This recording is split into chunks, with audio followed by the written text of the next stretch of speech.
Hi, this is Micornus, Phokane, the leader and the founder of Church Governance Solutions. We are dealing with battles or challenges that pastors are faced with that their congregants may not know about.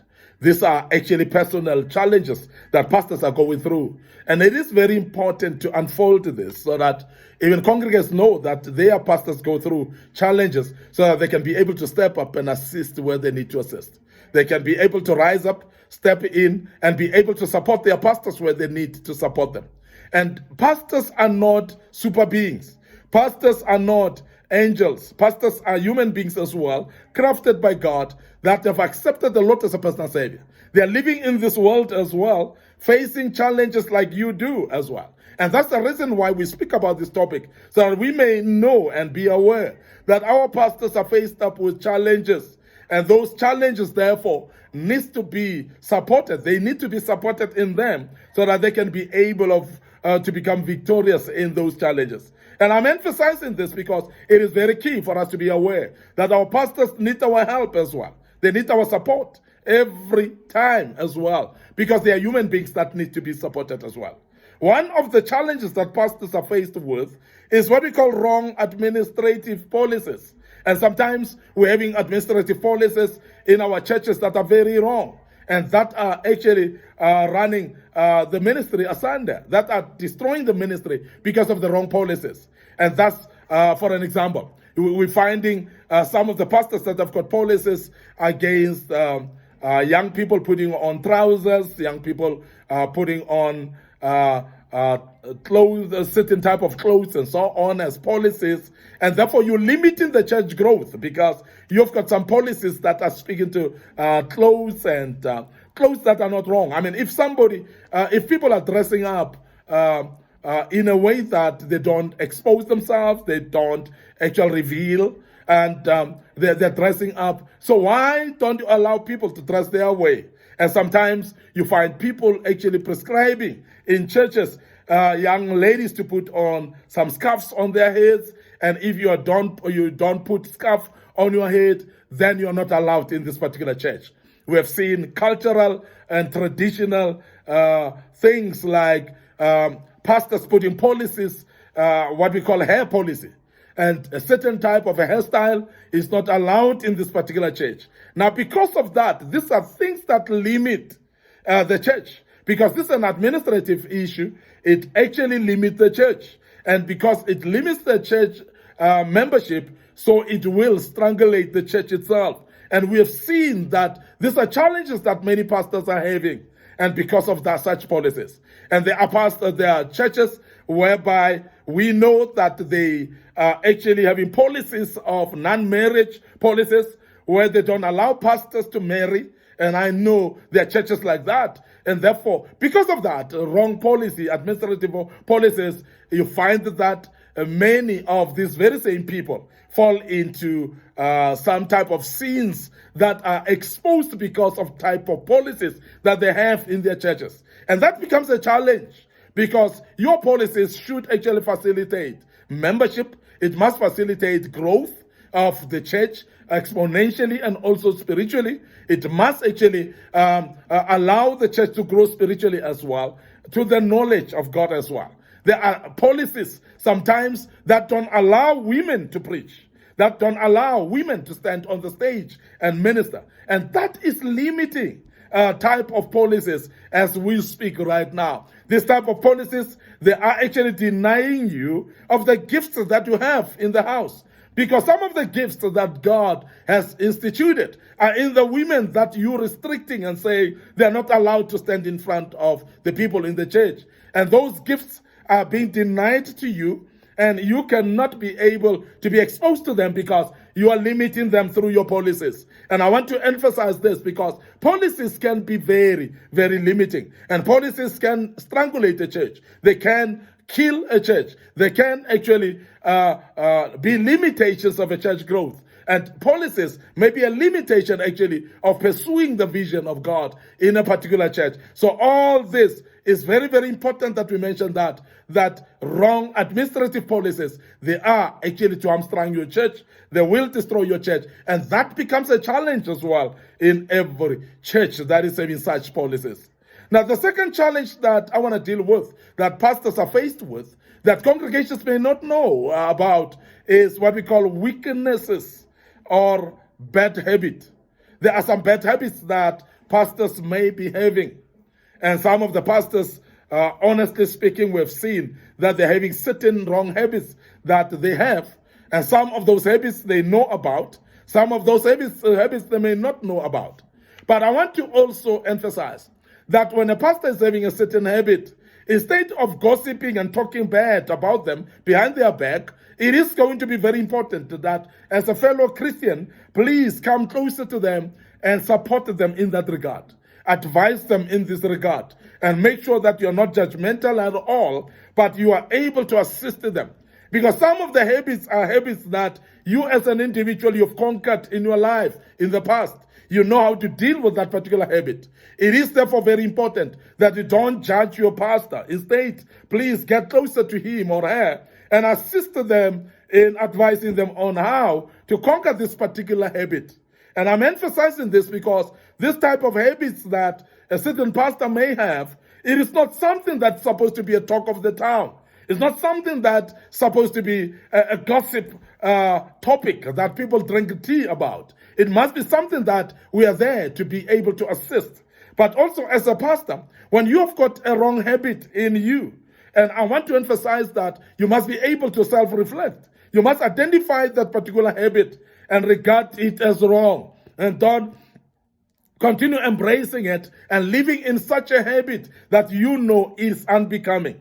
So therefore, if it is a habit that you have, and you are willing to conquer it, it is only going to be you and you alone to be able to work on denouncing it. It's you and you alone to be able to seek for help from those that can be able to help you in this particular habit. And some of the habits, you can't deal with them by not associating with the same people that you're associating with, because some of the habits are actually related to the type of people that you associate with.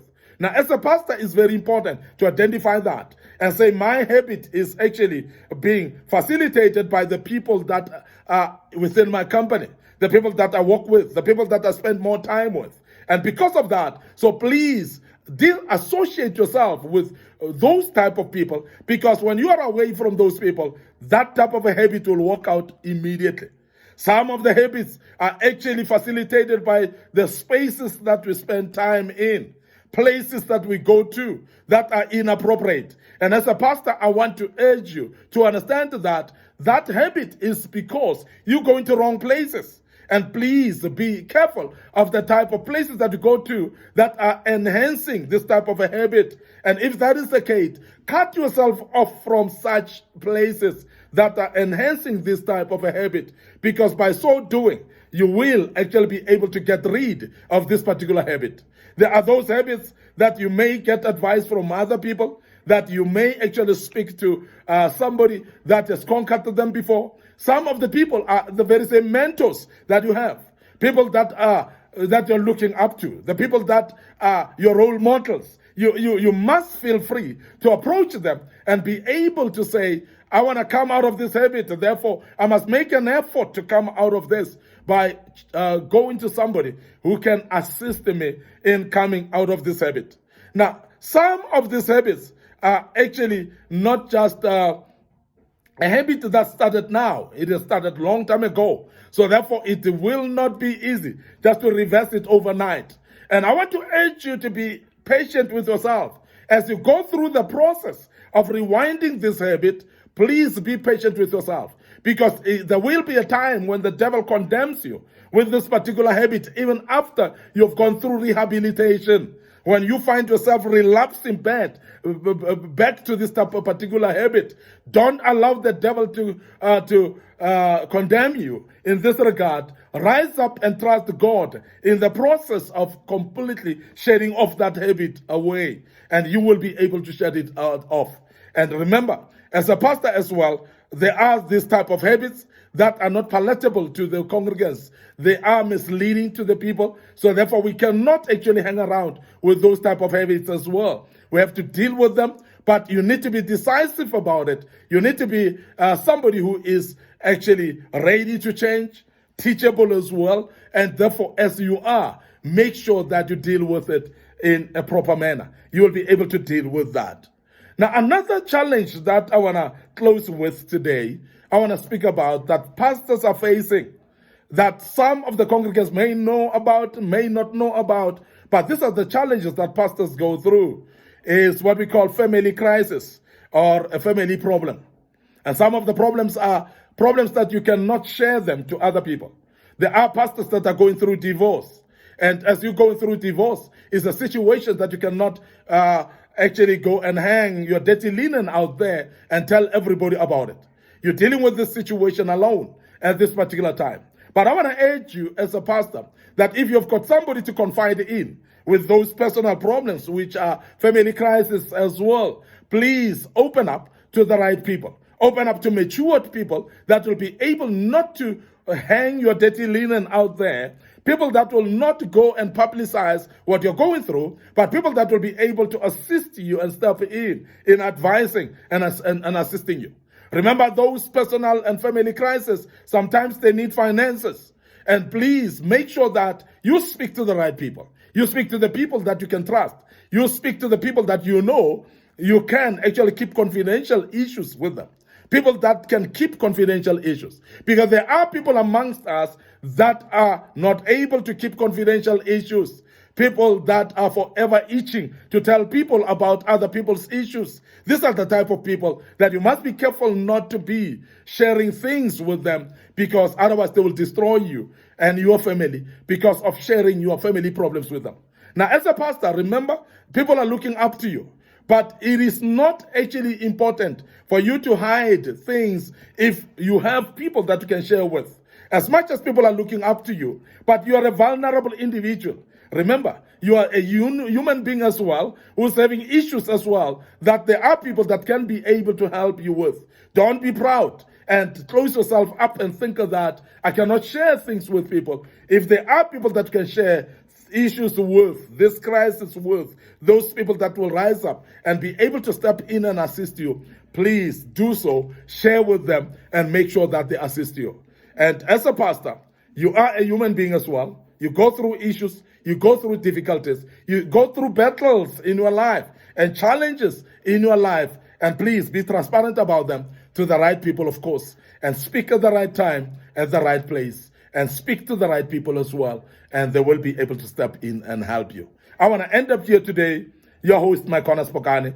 Thank you very much for listening to us and be part of this great topic. And I hope you've learned quite a bit out of this topic, and you will join us as we deal with other topics going forward.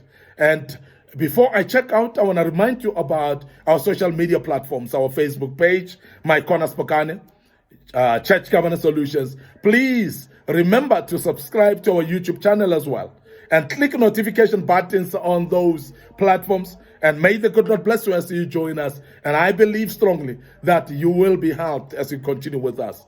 Please allow us to check out right here. Your host, Micornus Phokane, once more. May the good Lord bless you, and cheers for now.